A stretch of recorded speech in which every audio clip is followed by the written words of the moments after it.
কৃষি কোচে আবেদন করার জন্য প্রথমে এই ওয়েবসাইটে চলে আসতে হবে। এই ওয়েবসাইট লিঙ্ক আমার ভিডিও ডেসক্রিপশন বক্সে দেওয়া থাকবে, জাস্ট ক্লিক করে চলে আসবেন। এরপর আসার পর দেখেন প্রাথমিক যোগ্যতা যাচ্ছে, এখানে আমাদের ক্লিক করে দিতে হবে। তো এখানে ক্লিক করার পর আপনি কোন মাধ্যমে পড়াশোনা করেছেন সেটা সিলেক্ট করতে হবে। দেখেন এইচএসসি বা এসএসসি সমান যেটা, যদি এই মাধ্যমে পড়াশোনা করে থাকেন এখানে ক্লিক করবেন। আর যদি আপনি ও লেভেল এবং এ লেভেলের পড়াশোনা করে থাকেন সেক্ষেত্রে এখানে ক্লিক করবেন। তো আমরা নর্মালি সবাই এসএসসি এইচএসসি পরীক্ষা দেওয়ার পরেই কিন্তু অ্যাপ্লাই করি বেশিরভাগ, এই জন্য আমি এটা দেখাচ্ছি। তো নিয়ম একই, আপনি জাস্ট এখানে ক্লিক করে দেবেন। ক্লিক করার পর এখন আমরা নর্মালি আমাদের এই যে মাধ্যমিক অর্থাৎ এসএসসি তথ্য, passing year, board, roll, registration এবং এরপর HSC passing year, board, roll, registration এগুলো সুন্দর করে বসিয়ে দিব। দেওয়ার পরে যোগ্যতা যাচ্ছে এখানে ক্লিক করে দেব। তো আমি বসিয়ে এখানে ক্লিক করে দিচ্ছি।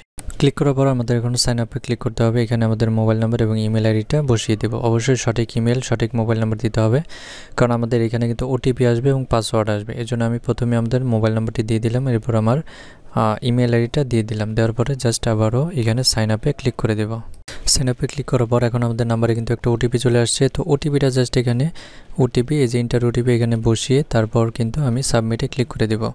সাবমিটে ক্লিক করার পর দেখেন এখন সাইন ইন করুন এই অপশনটা আছে, আমি এখানে ক্লিক করে দেবো। অলরেডি কিন্তু আমার নাম্বারে আরেকটা মেসেজের মাধ্যমে তারা একটা ইউজার আইডি এবং পাসওয়ার্ড দিয়ে দিয়েছে, দেখেন এখানে লেখা আছে। তো সাইন ইনে ক্লিক করার পর আমার মোবাইলে মেসেজের মধ্যে যে পিন নাম্বারটা আছে এবং পাসওয়ার্ডটি আছে জাস্ট এইখানে টাইপ করে দেব। দেওয়ার পর আবার সাইন ইনে ক্লিক করে দেব। এখন কিন্তু আমাদের নতুন একটি পাসওয়ার্ড সেট করতে হবে। দেখেন নতুন পাসওয়ার্ড অপশন চলে আসছে। তো এইখানে আপনি আপনার পছন্দ মতো একটি পাসওয়ার্ড দিয়ে দিবেন। একই পাসওয়ার্ড এই দুই জায়গায় দিবেন, এইখানে দিবেন একবার, নিচে কনফার্ম পাসওয়ার্ড মানে পাসওয়ার্ড নিশ্চিত করুন, একই পাসওয়ার্ড দেবেন। এটা চাইলে আপনার মোবাইল নাম্বারও দিতে পারেন বা আপনার ইচ্ছা মতো যে কোনো 1 2 3 4 যা ইচ্ছা দিয়ে দিতে পারেন। এরপর সাইন ইনে ক্লিক করে দেবো। ক্লিক করার পর দেখেন এখন কিন্তু আমার নাম, পিতামাতার নাম সব বিস্তারিত তথ্য চলে আসছে। তো আমি এগুলো ভালো করে চেক করে দেখবো যে সব কিছু ঠিক আছে কিনা। নাম ঠিক থাকলে পরবর্তী পৃষ্ঠায় যান, এখানে জাস্ট ক্লিক করে দেবো। এরপরে কোটা না থাকলে প্রযোজ্য নয়, এরপরে সংরক্ষণ করুন, এখানে ক্লিক করে দেবো। এরপর বাংলা থাকলে বাংলা, ইংলিশ থাকলে ইংলিশ মানে প্রশ্নপত্রের ভাষা ওইটা জাস্ট সিলেক্ট করে দেবো। আমি এখানে বাংলায় দিয়ে রাখছি। এরপরে জাস্ট আপনি আপনার ঠিকানাটা টাইপ করে দেবেন।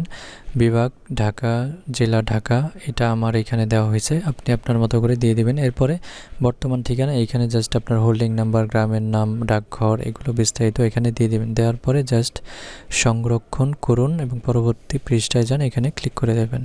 এখন আমাদের যেটা করতে হবে, আমাদের সেন্টার পছন্দ করতে হবে। তো প্রথম পছন্দ, তো দেখেন এখানে 9টা সেন্টার আছে, আপনার সবগুলো কিন্তু চয়েস দিতে হবে। তো আপনি আপনার যেটা বেশি চয়েস সেটা আগে দেবেন, আর এভাবে ধাপে ধাপে যাবেন। প্রথমটা বেশি চয়েস, তারপরে যেটা চয়েস সেটা, তারপরে যেটা চয়েস সেটা, এভাবে 9টা আছে 9টাই দিয়ে দিবেন।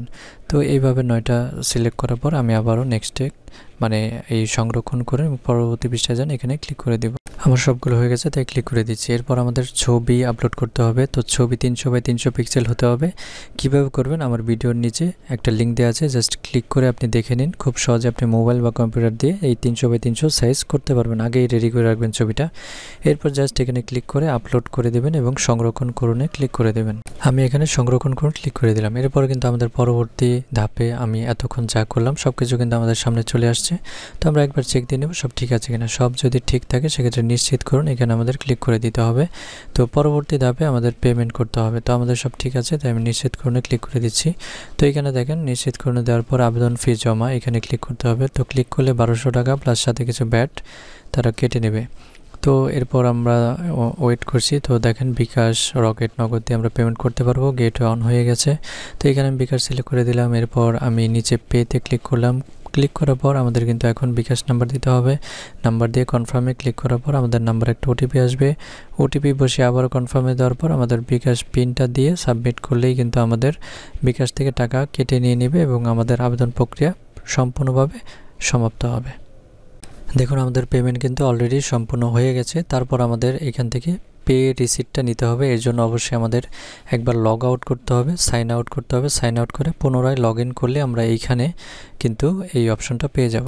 দেখুন পুনরায় লগ ইন করার পর আমি কিন্তু বাম পাশে একটা অপশন পেয়ে গেছি যেখানে পেমেন্ট প্রদানের রসিদ লেখা আছে। তো এটাতে ক্লিক করলে আমরা কিন্তু পেমেন্টের রসিদটা পেয়ে যাচ্ছি। তো এটাকে আমরা জাস্ট ডাউনলোড করে রাখবো অথবা প্রিন্ট আউট করে সাথে রাখবো। আমাদের আবেদন কিন্তু অলরেডি শেষ হয়ে গেছে।